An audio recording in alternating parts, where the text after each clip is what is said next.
Jalsa Salana UK. One of the most eminent annual events of the Ahmadiyya Muslim community.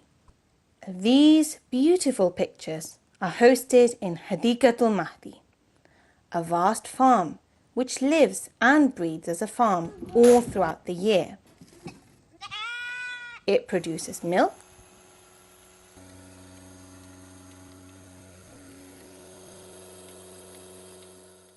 fruits, sweet corn, honey and hay.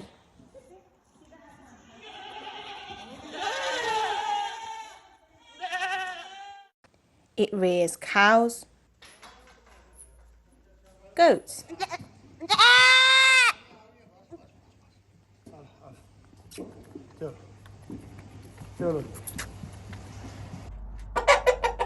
chickens and bees. Work is underway for another jalsa, where the farm gives way to colossal machinery brought in to re-erect the wonderful orchestra of marquees and pathways we have grown to love. But in the midst of all this, work hasn't stopped behind the scenes of a very interesting project, the Model Experimental Farm, a Lajna-driven IEEE project. We met the in-charge to explain what experimental farming actually is. Assalamu alaikum. Welcome to Hadikatul Mahdi Farm. We have been farming under IEEE Agricultural Department under the guidance of Hazrat Khalid al-Masih, Ayyadullah Ta'ala bin Nasr al-Aziz. Let me show you around some of the things that we've been doing. Experimental farming looks at applying science and research to overcome problems faced when growing our own food. Shaukat Saiba heads up 3 model farms in total. One here in Hadikatul Mahdi and 2 others in Africa, namely Nigeria and Ivory Coast. Here, we're focused on a section of the Hadikatul Mahdi farm where the team conduct their experiments.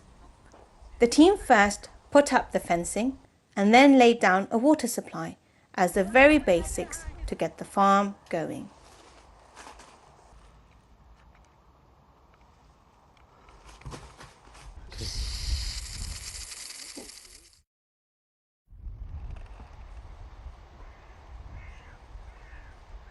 Now, with the plot protected and watered, what were the big challenges they were up against?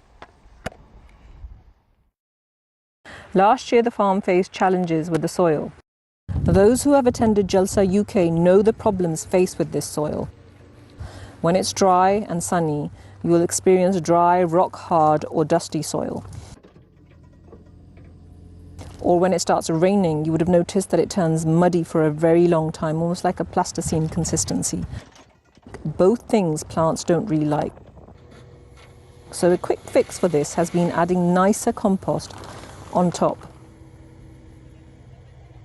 Some newspapers suggest that rainfall this year has been worse since a 200-year record. This has affected agriculture in Europe, including the UK. So when you have a challenge, you have to approach it head on, all the time thinking, how can we find an alternative solution? To mitigate the excess water in our clay soil, we tried many ideas and many machines. But, if plan A didn't work, we tried plan B, plan C, etc. The thing is to never give up. So to drain the excess water in the clay soil, we eventually settled on making moats around the vegetable beds.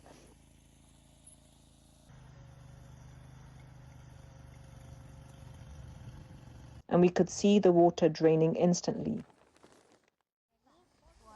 The youngsters we can see on the farm also get to learn about and engage in agriculture and sustainability. And they also get to contribute under adult supervision.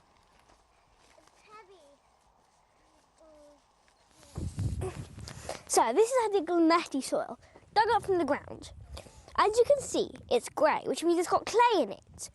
The thing is, clay is a hard material and doesn't let plants grow. So what we have done is this. So a quick fix for this has been adding nicer compost soil on top.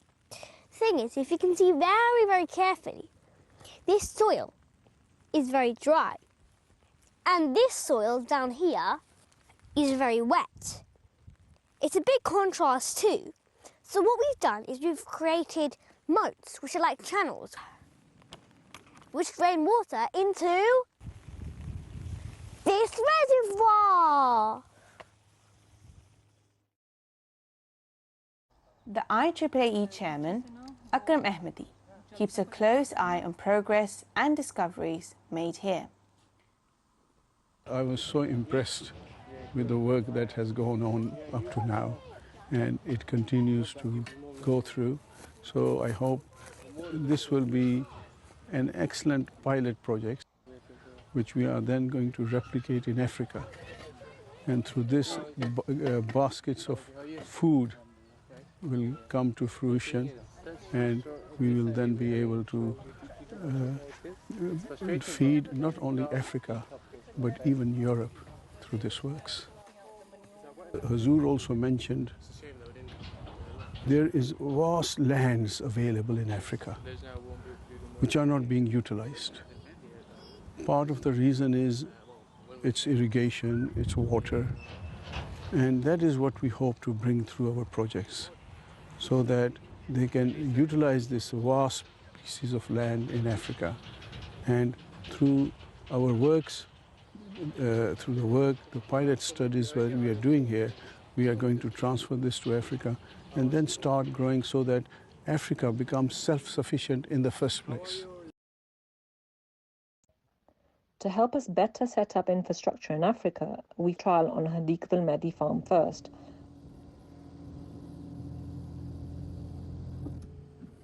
Our reservoir is one such example in which we aim to collect rainwater in the wet season, then in the summer utilize the same water through solar drip pump irrigation and water the crops. Our aim is to be independent of the main water supply. Further, Hazur instructed us to join the moats to the reservoir, which makes a very sustainable cycle on the farm. The volunteers that make this all possible do so with heart and soul, and they bring along their families. We've been taking compost in wheelbarrows and bringing it here so we can plant strawberries. The problem is your hands get a bit sore and you get tired very quickly, especially with the heat and the sun burning down on you. But it's been tough, but the weather's been pleasant, nice breeze, and good family time.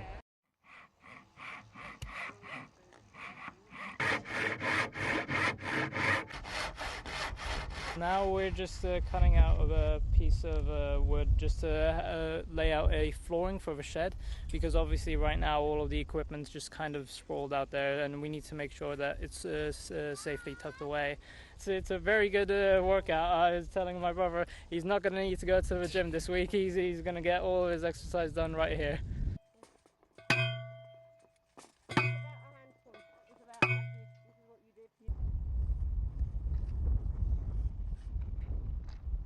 I've been digging, so there's a part where they need to put the fences down with poles and stuff.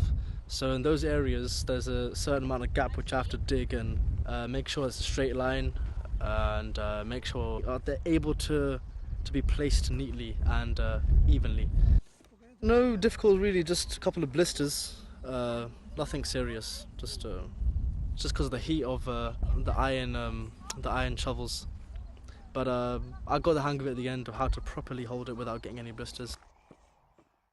Team morale's been good because we had lunch together, and everyone's enjoying it. For example, the kids were around, they're like enjoying their own time, and besides that, everyone's doing something which they don't usually do. It's like a family activity, working, so you get two in one. Now, wet weather isn't the only problem with the UK climate. Short, mild summers also mean shorter growing seasons. Oh. So what is the solution to that? Beloved Hazur guided us on making low tunnels to help extend our growing season. By adding low-level polytunnels, we will be able to eliminate two problems. The first one is keeping out pests, big and small, including flies, deers, and any sort of things that like plants, really. The second one is that it can keep in the heat because we have a short growing season, so we will add our plastic when the right time comes, which will extend our growing season by 2 to 3 months, which means a lot more food. We've used hay to increase the organic matter of the soil because the soil is very much deficient in organic matter. And we've used a cardboard because the hay seeds would germinate into weed seeds. So to combat that, we've put a layer of cardboard which will act as a natural herbicide, and then we've just gone straight into planting directly. With so much of the groundwork done, what's on the menu for 2024? We're growing garlic, onions, strawberries, courgettes, spinach, aubergines, chili, peppers, carrots, turnips, pumpkins, lettuces, and I think bitter gourds as well. The objective is to feed 100 people with the produce each week. We now draw to an end of our tour of the Hadiqatul Mahdi model farm and find there is a spiritual direction beneath this undertaking.